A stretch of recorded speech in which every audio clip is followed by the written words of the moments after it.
Kami lanjutkan sedikit lagi ini yang mulia. Saudara ahli, sekarang kami masuk soal ke pembuktian. Di bagian proses pembuktian, salah satu keterangan yang dimintakan adalah keterangan terkait saksi pelaku yang direkomendasikan sebagai justice collaborator. Pertanyaan kami kepada saudara ahli, apakah ada perbedaan bobot atau scoring kualitas pembuktian atau keterangan yang disampaikan oleh saksi yang merupakan atau yang mendapat rekomendasi justice collaborator dengan saksi lain yang menyampaikan keterangan juga di persidangan, dan apakah keterangan seorang saksi pelaku yang JC dia boleh berdiri sendiri dan boleh berbeda sama sekali dari keterangan saksi yang lainnya dan tetap menjadi prioritas keterangan yang digunakan. Mohon penjelasan dari saudara ahli. Baik, menurut pendapat saya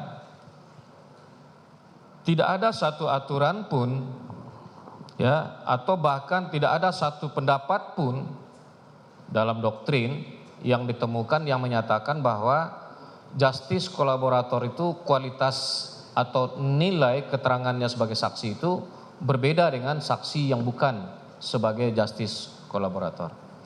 Sehingga dengan demikian dapat dikatakan sekalipun dia adalah justice kolaborator ya, keterangan dia itu sama nilainya dengan keterangan-keterangan saksi yang lain yang bukan justice kolaborator. Demikian. Baik, jadi yang diuji soal bahwa sebuah informasi itu layak dipertimbangkan sebagai bukti, apakah dari siapa yang menyampaikan atau kesesuaian antara keterangan yang satu dengan keterangan yang lain, antara kesaksian yang satu dengan alat bukti yang lain? Bagaimana menurut saudara ahli? Kalau soal kesesuaian antara satu fakta dengan fakta yang lain, antara satu keterangan dengan keterangan yang lain, ini nanti kan akan menjadi apa yang dalam alat bukti kita kenal dengan nama petunjuk. Itu akan digunakan oleh hakim sebagai sarana untuk menimbulkan keyakinannya dalam alat bukti yang disebut sebagai petunjuk. Baik.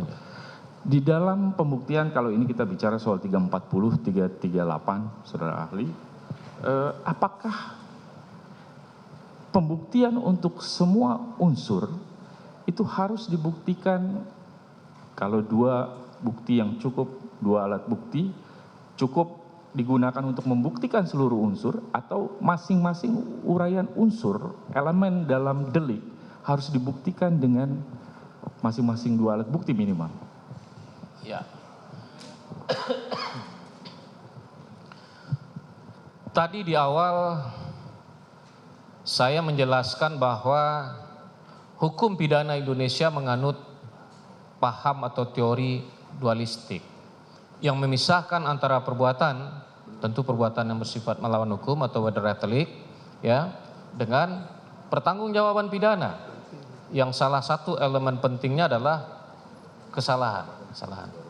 Nah, dalam rumusan tindak pidana itu ada frasa yang menunjuk kepada perbuatan, ada frasa sebagai unsur yang menunjuk kepada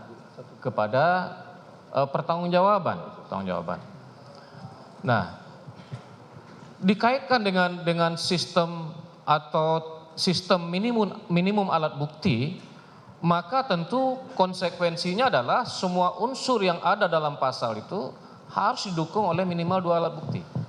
Unsur kesengajaan harus dengan dua alat bukti, unsur dengan direncanakan terlebih dahulu harus dengan dua alat bukti, kemudian unsur menghilangkan nyawa orang lain harus didukung oleh dua alat bukti. Meskipun pada akhirnya buktinya itu masih merupakan bukti yang sama, akan tetapi harus secara konkret menunjuk kepada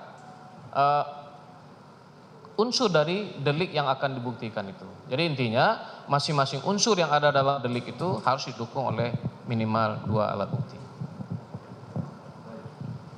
Ini bagian terakhir dari saya, saudara ahli.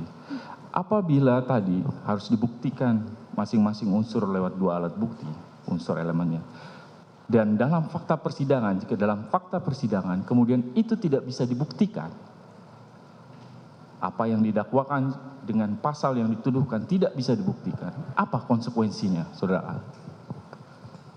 Kalau pasal yang didakwakan itu ya sesuai dengan azas hukum yang menyebutkan actori incumbit onus probatio atau onus probandi. Siapa yang mendakwa, maka dia harus membuktikan dakwaannya. Nah, pada ketika dia tidak bisa membuktikan dakwaannya, konsekuensinya orang yang didakwa itu harus divonis bebas. Demikian.